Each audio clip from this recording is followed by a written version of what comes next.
మన జీవితం ఎప్పుడూ ఒక పరుగు పందెంలా గజిబిజిగా అనిపిస్తుందా? దాన్ని ప్రశాంతంగా, మరింత అందంగా ఎలా మార్చుకోవాలి? సరే, ఈరోజు మనం కొన్ని అద్భుతమైన జీవన సూత్రాలను, కొన్ని పవర్ఫుల్ టూల్స్ను పరిశీలించి ఈ ప్రశ్నలకు సమాధానం వెతుకుదాం. ఈ ప్రయాణంలోకి వెళ్ళిపోదాం పదండి. మన శక్తి అంతా ఎటుపోతోంది? చూడండి, మనం రోజు ఎన్నో పనులతో బిజీగా ఉంటాం, కాని రోజు చివరికి వచ్చేసరికి ఏమీ సాధించలేదని ఫీలింగ్. గ్రెగ్ మెక్కౌన్ తన ఎసెన్షియలిజం పుస్తకంలో వాడిన ఈ చిత్రం మన పరిస్థితికి అచ్చం అద్దం పడుతుంది. మన ఎనర్జీ ఇలా చెల్లాచెదురుగా ఉంటే పురోగతి నామమాత్రంగా ఉంటుంది. అదే శక్తిని ఒకే లక్ష్యంపై పెడితే ఫలితాలు అసాధారణంగా ఉంటాయి. ఒక్క క్షణం ఆలోచిద్దాం. మన అమూల్యమైన సమయం, మన శక్తి అసలు ఎక్కడ ఖర్చవుతున్నాయి? ఈ ప్రశ్నని మనసులో పెట్టుకుని మన జీవితాన్ని సరైన దారిలో పెట్టే కొన్ని పరిష్కారాల వైపు వెళ్దాం. సరే, మరి మొదటి అడుగేంటి? మన జీవితంలో అనవసరమైన వాటిని తీసేసి నిజంగా ఏది ముఖ్యమో దానిపై దృష్టి పెట్టడం. దాన్ని ఎలా సాధించాలో ఇప్పుడు చూద్దాం. ఇక్కడే మనకు ఎసెన్షియలిజం అనే కాన్సెప్ట్ దారి చూపిస్తుంది. దీని సూత్రం చాలా సింపుల్. తక్కువ పనులు చెయ్యండి, కాని వాటిని అద్భుతంగా చెయ్యండి. అనవసరమైన వాటికి ధైర్యంగా నో చెప్పి అత్యంత అవసరమైన వాటికే మన శక్తిని, సమయాన్ని కేటాయించడమన్నమాట. ఈ కోట్ చూడండి, ఎసెన్షియలిజం సారాంశాన్ని ఎంత స్పష్టంగా చెప్తోందో.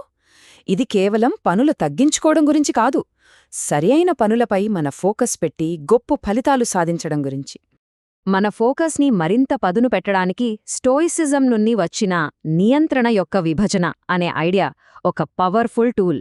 ఇది చాలా సరళమైనది, కాని చాలా లోతైన ఆలోచన. అదేంటంటే, మనం ప్రభావితం చేయగల వాటిపై మాత్రమే దృష్టి పెట్టడం. స్టోయిసిజం ప్రకారం మన చేతుల్లో ఏముంటాయి? మన ఆలోచనలు, మనం తీసుకునే నిర్ణయాలు, మన పనులు, అంతే. మరి మన కంట్రోల్లో లేనివి? భూలేడు. ఇతరులు ఏమనుకుంటారు? బయట ఏం జరుగుతుంది? చివరికి మన ఆరోగ్యం కూడా పూర్తిగా మన చేతుల్లో ఉండదు. అందుకే మన శక్తిని మన అంతర్గత ప్రపంచంపైనే కేంద్రీకరించాలి. ఈ రెండింటి మధ్య ఉన్న తేడా గమనించారా? ఎసెన్షియలిజం ఏ పని చెయ్యాలో నిర్ణయించడంలో హెల్ప్ చేస్తే, స్టోయిసిజం దేని గురించి టెన్షన్ పడకూడదో దారి చూపిస్తుంది. ఈ రెండూ కలిస్తే మన జీవితం ఎంత ప్రశాంతంగా, ఉద్దేశపూర్వకంగా మారుతుందో కదా. ఓకే, బయటి ప్రపంచంలోని గందరగోళాన్ని తగ్గించాం. ఇప్పుడు మన లోపల ఒక బలమైన పునాది వేసుకోవాలి.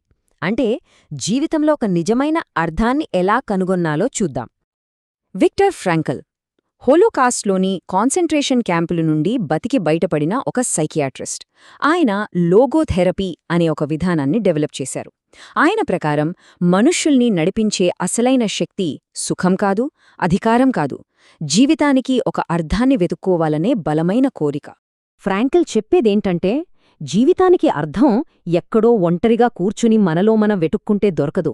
అది మనం ప్రపంచంతో కనెక్ట్ అయినప్పుడు, ఒక పనిని ప్రేమించినప్పుడు, మంచి సంబంధాలు ఏర్పరచుకున్నప్పుడు దొరుకుతుంది. లోగోథెరపీ ప్రకారం అర్థాన్ని కనుగొనడానికి 3 స్పష్టమైన దారులున్నాయి. 1.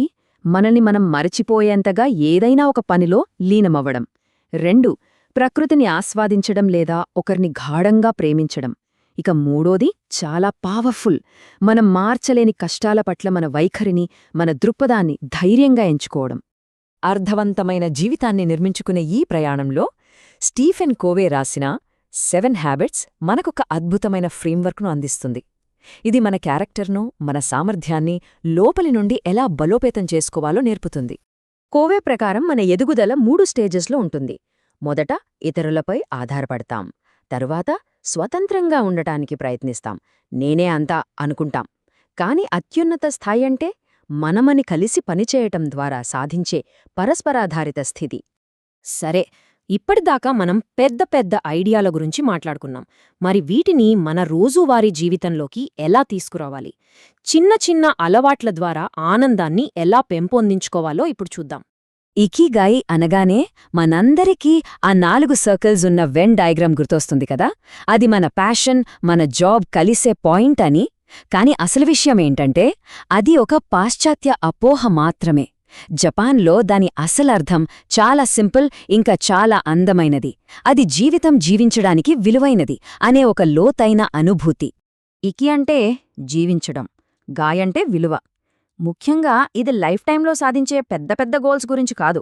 సైకత్సు అంటే మన రోజువారీ జీవితంలోనే చిన్న చిన్న ఆనందాల గురించి. ఈ కోట్ వినండి, ఇకిగాయి సారాంశాన్ని ఎంత బాగా చెప్తుందో. ఉదయాన్నే ఒక కప్పు కాఫీ తాగుతున్నప్పుడు, ఫ్రెండ్స్తో నవ్వుతున్నప్పుడు, లేదా మనకు నచ్చిన పని చేస్తున్నప్పుడు, ఇలాంటి క్షణాల్లో బతికుండటం ఎంత బాగుంది అనిపిస్తుంది చూసారా? ఆ ఫీలింగే ఇకిగాయి. ఈ గొప్ప ఐడియాలన్నింటినీ ఆచరణలో పెట్టడం ఎలా? దాని సమాధానం చిన్న మార్పుల శక్తిలో దాగి ఉంది. అంటే అలవాట్లను ఏర్పరచుకోవడం వెనుక ఉన్న సైన్స్ను అర్థం చేసుకోవడం చాలా ముఖ్యం.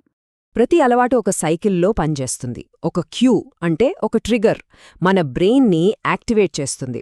దానికి రెస్పాన్స్గా మనం ఒక రొటీన్ అంటే ఒక పని చేస్తాం. దాని ఫలితంగా మనకొక రివార్డ్ వస్తుంది.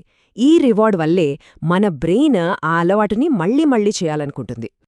జీవితాన్ని మార్చేయడానికి ఏదో పెద్ద విప్లవం తీసుకురావక్కర్లేదు. ప్రతిరోజు కేవలం 1% జస్ట్ 1% బెటర్ అవ్వడానికి ప్రయత్నిస్తే చాలు. ఈ చిన్న చిన్న మెరుగుదలలే కాలక్రమేణా కలిసి కాంపౌండ్ ఇంట్రెస్ట్లా పెరిగి ఊహించనంత పెద్ద మార్పుకు దారితీస్తాయి.